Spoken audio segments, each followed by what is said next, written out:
We did it! We got it! Hurry up, Morty, get in! Repose en paix, Shashi, petit ange parti trop tôt. Salut à tous, c'est Xavier, bienvenue sur Watch Mojo Français. Aujourd'hui, on se retrouve pour parler de tout ce que vous avez sûrement loupé dans la bande-annonce de la saison 4 de Rick et Morty. Pour cette vidéo, on va passer en revue tous les petits détails de la bande-annonce de la 4ème saison de Rick et Morty qui sort le 10 novembre 2019. Le partenariat d'Arby's.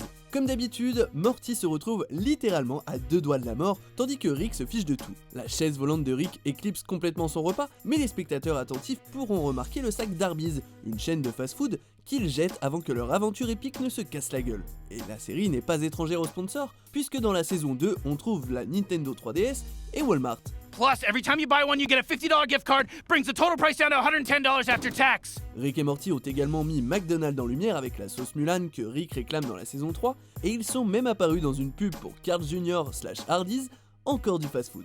Rick va peut-être dans une autre dimension pour aller chercher un sandwich méconnu de chez Arby's qui n'est plus au menu dans sa réalité. En tout cas, ils doivent à Rick des trucs gratos. Nintendo, give me free stuff. L'abandon de la famille. À un moment, Bess et Summer se disputent sur le tarmac d'un aéroport. Elles se bastonnent carrément. On peut voir un énorme trou dans une vitre de passerelle d'avion, ce qui suggère que la mère et la fille sont tombées au milieu de la bagarre. Vu le lieu, il est possible que Bess ou Summer aient tenté de se barrer et d'abandonner la famille. Nous, on parie qu'il s'agit de Bess, puisqu'elle exprimait souvent le désir de partir dans les épisodes passés. Du coup, ça voudrait dire que Summer tentait de l'arrêter et que la scène marque l'une des premières fois où elle se montre physiquement violente avec un membre de sa famille.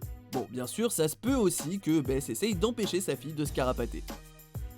La tête mutante de Jerry. L'une des créatures les plus étranges que l'on voit dans la bande-annonce est une tête qui hurle avec ce qui semble être du corail sur la tête. Mais regardez de plus près, ses yeux paniqués et exorbités et ce nez triangulaire semble un peu familier, non?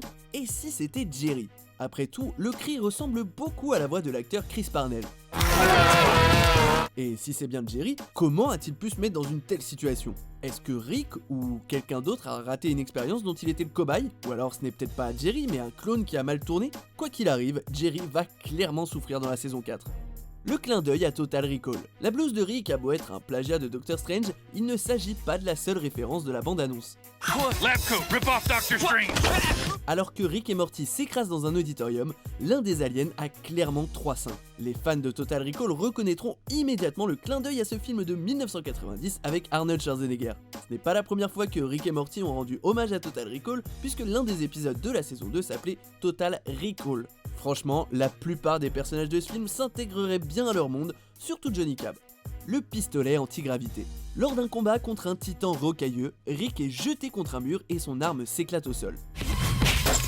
Spinal cord, activate morphine. Et tandis qu'on n'a qu'un bref aperçu de l'arme de Rick, ça n'a pas l'air d'être un pistolet-portail traditionnel. Il ne s'agit pas non plus d'un grappin, puisque Rick en utilise un plus tard dans la bande-annonce et qu'il n'a visuellement rien à voir. En plus, il a des chaussures très efficaces pour grimper. Le pistolet ressemble en fait pas mal à la version superchargée du pistolet énergétique .0, alias le pistolet anti-gravité de Half-Life 2. Est-ce que Rick aurait pu emprunter l'arme de Gordon Freeman? Et surtout, est-ce que Rick s'est rendu dans un univers où Half-Life 3 est enfin sorti? On arrive presque à la fin. N'oubliez pas que l'on publie de nouvelles vidéos chaque jour, alors abonnez-vous et activez la petite cloche pour ne pas les rater, et pensez à aller dans les paramètres de votre téléphone et activer les notifications. Un nouveau pistolet laser. L'éventuel pistolet anti-gravité n'est pas le seul jouet que Rick va sortir pendant la saison 4. Quand Morty se transforme en une créature mutante, Rick sort son pistolet laser adoré de sa blouse et passe à l'action. Mais attendez, il ne s'agit pas du pistolet emblématique que Rick utilise depuis la saison 1. D'accord, Rick a un arsenal plutôt important, mais on ne l'a pas encore vu utiliser cette arme-là, ni personne de sa famille d'ailleurs. Alors Rick est-il passé à une nouvelle arme? À moins qu'il n'ait pris cette arme pour une occasion spéciale. Est-ce que Rick va vraiment tirer sur Morty? Bof, oubliez la dernière question. Évidemment, c'est Rick. C'est sûr, il va tirer. Damn it, Morty, what did I tell you? Vous êtes d'accord avec notre sélection? Dites-le moi en commentaire et checkez cette autre super vidéo de Watch Mojo Français.